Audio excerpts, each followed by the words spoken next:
ang mga Junior Pinoy Henyo. Mga elementary school students na panaman. Public o private school man ang pinanggalingan, wala silang uurungan. Galing at talas ng isipan, handa ng masubukan. Abangan ang kanilang tagisan.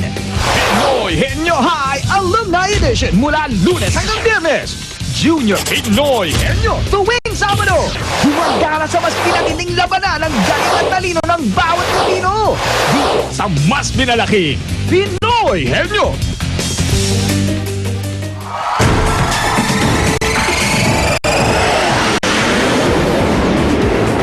Tuloy-tuloy ang pagalingan ng mga Henyong High School alumni sa Pinoy Henyo High Alumni Edition. Here are your Henyo Masters, Anjo Iliana and Vic Soto.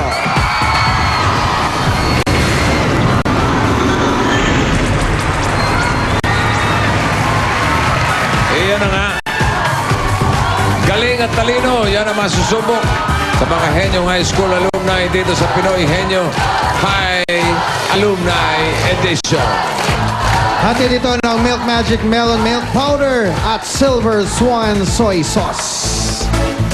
Bukod sa 300,000 na iuwi ng pare sa magtatap sa finals, makakatulong pa sila sa dati nilang high school. Tatanggap pa dati nilang eskwela ng 500,000 pesos na pwedeng gamitin sa pagpapagawa ng mga classrooms o library o scholarships. Ang mga maaari naman nilang mapanalunan ngayon elimination round, eto na, hawak na ng mga kaklase natin na Double Cuts. With the new student. Walang maintainer eh. May new student dyan, pare, isa. Pero? Yun, oh, yung Yosh. Okay. Ayos. Simulan na natin ang Pinoy Henyo Exam. Kilalanin natin ang unang pares. High school graduates ng Santa Peregrina High School, Pulilan, Bulacan, class of 2004. Glo Cruz at Elsie Dionisio.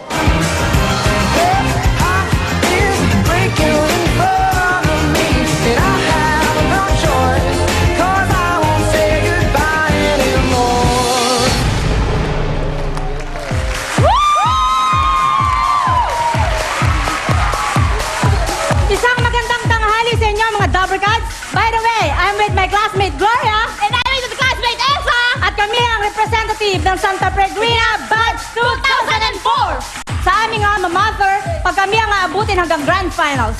Don't worry guys, sagot na namin ang computer nyo. Kaya SPHS, one big fight!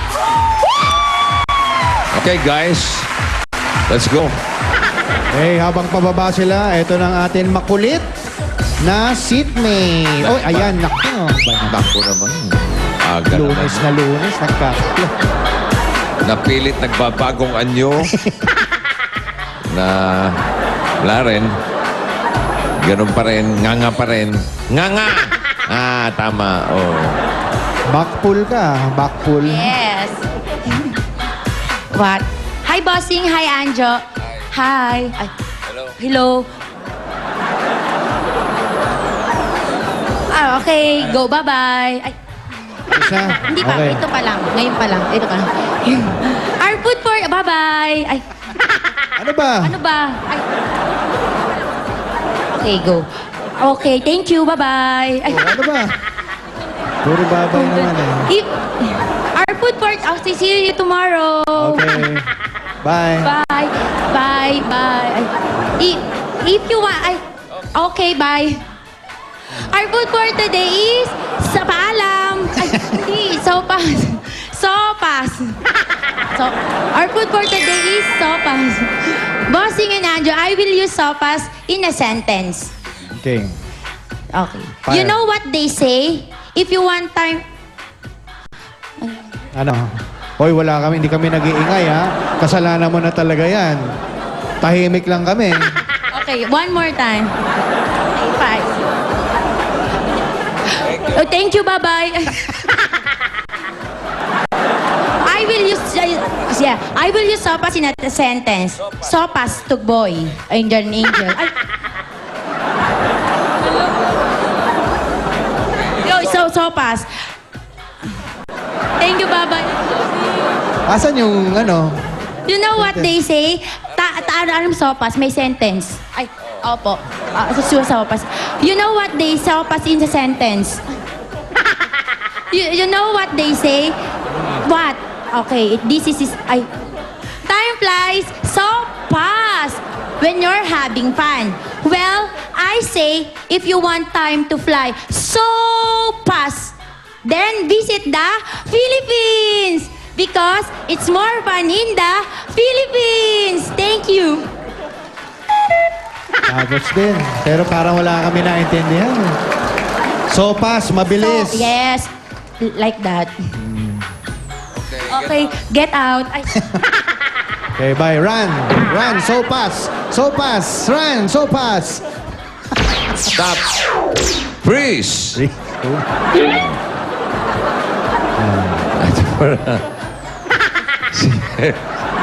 Si Elsie, ikaw ang... Okay. Ang inyong Dabber Gods, si... Yosh. Hoy! Ito ba yung bagong klase? Yan ang Si Yosh. bagong project student. Elsie. 10,000 pesos. Uy! Number 1, Henyo Word, pinadala ni Ryan Dexter Domingo ng Project 4, Quezon City. Machong-macho, oh. Si Dexter. Okay lang baglo Meron na... kang Pinoy Henyo t-shirt. Additional 5,000 kapag nasagot niyo to. Okay lang baglo na may katabi kang bato? Okay lang, hindi nakakagulo sa iyan, ha? Hindi pa. Oh, sige. Ganda naman eh. Ayun ba, hindi. Ano, paano pa gagalawin to ulit? Alive! Okay. Buti lang nakapagtanong. Di ko alam paano pa gagalawin ulit. Ready? 2 minutes. Go. Tao! Hindi! Bagay! Oh! Bagay! Oh! Malap ng bahay! Oh! Pwede! Sa sala! Oh! Pwede! Hindi! Sa sala! Sa kwarto! Pwede! Pwede! Sa kwarto ginagamit ng tao? Oh! Sa cosmetics? Hindi! Hygiene? Hindi! Paligo? Hindi! Pantulog? Hindi! Hindi! Ginagamit ng tao? Oh! Sa katawan? Hindi! Accessories? Hindi! Gamit? Hindi! Sa bahay? Gamit sa bahay? Oo! Sa sala? Hindi! Sa kwarto? Hindi! Sa labas ng bahay? Hindi! Saan yan? Sa kusina? Hindi! Sa CR? Hindi! Sa kwarto? Pwede! Pwede! Sa kwarto? Pwede! Pantulog? Hindi! Mga kama? Hindi! Kama, bedsheet? Hindi! Tagalog? Tagalog? Oo! Sa kwarto? Oo, pwede! Sa kwarto, cabinet? Oo, pwede! Aparador? Pwede! Parte ng cabinet? Pwede! Hanger? Sa cabinet? Aparador? Aparador? Cabinet? Salamin? Pwede! Hindi! Hindi! Hindi! Oo, sa cabinet? Oo! Sa loob ng cabinet? Oo! Hanger? Hindi! Suklay? Hindi! Salamin? Hindi! Damit? Hindi! Sa loob ng cabinet? Pwede! Sa loob ng cabinet? Hanger? Hindi! Polo? Hindi! Sa loob ng cabinet sa kwarto? Pwede! Table? Hindi! Tagalog? Oo! Aparador? Hindi! Cabinet? Pwede! Aparador? Hindi! Cabinet? Hindi! Sa loob ng cabinet? Wow! Sa loob ng cabinet? Hanger? Hindi! Damit? Hindi! Suklay? Polvo? Hindi! Damit? Hindi! Oh my hanger! Hindi! Sa loob ng cabinet? Oo! Sa kwarto? Time's up. Ay, si Yosh, no? Medyo mahirap nga. Oo, kahit maghapon kayo dyan, parang... Saan ba madalas nilalagay talaga yung alkansya, pare? Ayun, oh. Ayun, yung amoy cabinet.